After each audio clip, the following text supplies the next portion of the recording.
Sugatan ang isang rider at asawa niya matapos mabangga ang kanilang motor ng isang kotse sa Bulacan. Sa lakas ng impact, nabali ang binti ng babaeng backride.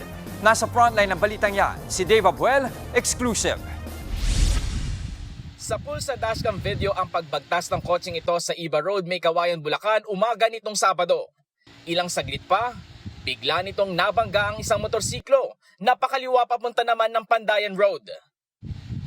Sa tindi ng banggaan, tumilapon ang rider pati ang asawa niyang nasa backride. Ihahatid sana niya ito sa trabaho. Sa kuwang ito, nakasubsob na sa daan ang rider habang hirap naman makagalaw ang nakahiga nitong asawa. Kita ang mga pasasahita ng babae. May dumudugo naman sa ulo ng lalaki. Sa lakas ng impact, UP ang harapan ng kotse. Ayon sa rider, may iniwasan umano siyang lubak sa daan kaya hindi siya nakakaliwa agad. Hindi rin daw niya nakita ang paparating na kotse. Hindi ko lang po napansin siya kung anong bilis niya kasi hindi ko talaga siya nakita sa inero pagtingin ko kasi nga nasa last line siya. Dahil sa disgrasya, bali ang kaliwang binti ng babae.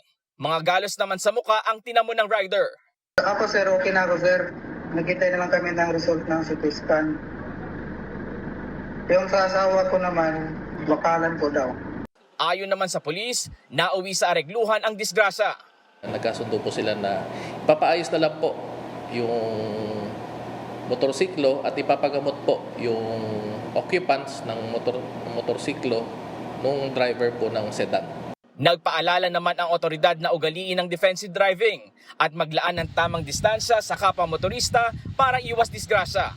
Sinusubukan pa ng News 5 na makuhanan ng panig ang driver ng sasakyan. Nagbabalita mula sa frontline, Dave Abuel, News 5.